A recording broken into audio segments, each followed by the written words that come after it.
shirt. But perhaps the closest friend I now have living with the caliber of Godfrey Chin in the same way that he's a raconteur and he remembers and he does other things that Godfrey didn't do that I wouldn't cover now, but he has lots of memories too. Please welcome the cook-up show man, Allan Fenty.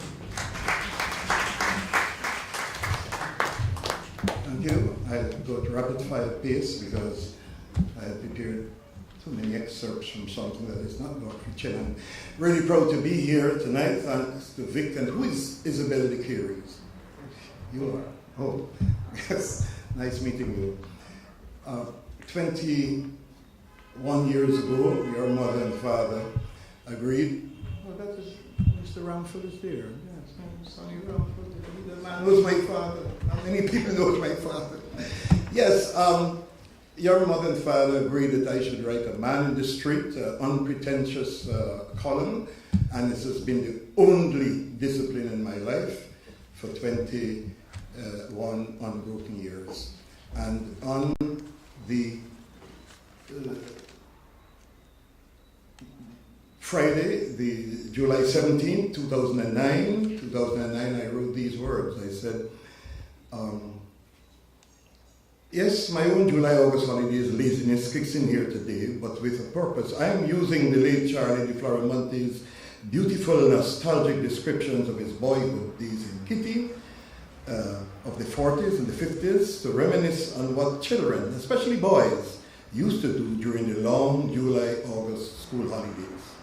It's also my way of welcoming back to the motherland the nostalgia man, Godfrey Chin. Yes, Godfrey says he's back to stay, blue book or no blue book.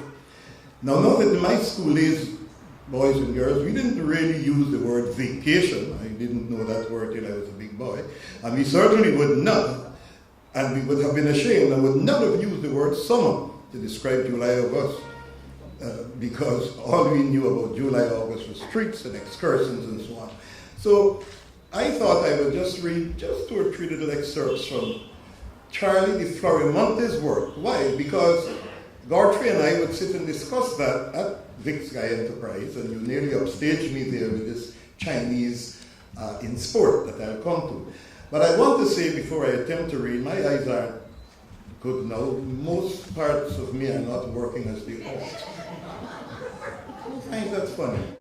So, because everyone would read as it's fitting Godfrey Chin, I said I would pay tribute in a roundabout way by reading Charlie de Florimonte, a very colorful and accomplished journalist.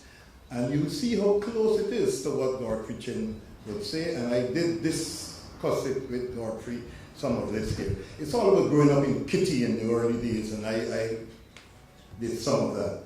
I remember, this is Charlie now, that only a few short decades ago, we youngsters played marbles in all its variations. We made buck tops from kuru seeds. We made and sailed toy boats along the numerous canals that crisscross our village of Kitty. We had great fun with slingshots. There was the spinner, which we played, and the mildly dangerous sport of rape. You could have gotten caught with those pieces of tin. And there were games of salt pass and hopscotch, not forgetting the ever popular push and ching, and so on. I go further here to say that there are no joiner shops in my favorite Kitty anymore. As a matter of fact, Kitty had it's long been incorporated into Georgetown, and it's not my village anymore. But however, I am sure those of my generation will remember with fond memories Mr. Barrow's joiner shop. He was the most popular gun maker in the village, who turned out your wooden guns for as little as a penny, 2 cents. And that's a big deal to some of us here. These joiner shops, and there were others besides Mr. Barrow's, were equipped with jigsaws in which we could have made a wooden gun, as long as a rifle or short as a 6-shooter. We then completed the weapon with rubber bands and used buck beads as the bullets, and so on. And I'm going to end off by saying, oh, what fun we had hour that we spent at the nearby foreshore in Yesteryear. And he went on to discuss bush cooks and other wicked things I've skipped and complete here now. I really want to read this part. In the 1940s, a large plot of land was donated for the children of Kitty by a Mr. Farno to be used as a playing field. That is the playing field located in Brianville now, you know. This facility in its early days saw the likes of Ken Farnham of Barbados, Laddie Lewis of Guyana, Rocky McPherson, and many of our future stars. I complete this by going on to Godfrey Chin, and this is, he and I sat in your place and discussed, you have to be so sensitive and correct now, but we used to talk about Chinese people. Now you have to say Chinese. And you say Chinese people in 3 cents. And he told me how funky magistrate, this, that, and so forth. He would tell me extraneous things. But we were discussing Chinese in sports in Guyana. Indeed, they played cricket, and they played football, and of course they played rugby. And this is my favorite piece here. I think I can see this better than the others. Yet another Chinese, Roger Dialji, joined the national squad. He's talking hockey here now, and helped Guyana to retain the Caribbean title in Jamaica in 1965. But they lost 1-0 in the All-American champions Argentina. BG had earlier beaten some of the team and so forth. But the point I want to make here, right, Godfrey, is that there were Chinese and Chinese and Chinese in this team. I mean, these included Dennis Fong, Frankie Chin, Trevor Chan, Jackie Chin, Lindsay Lee.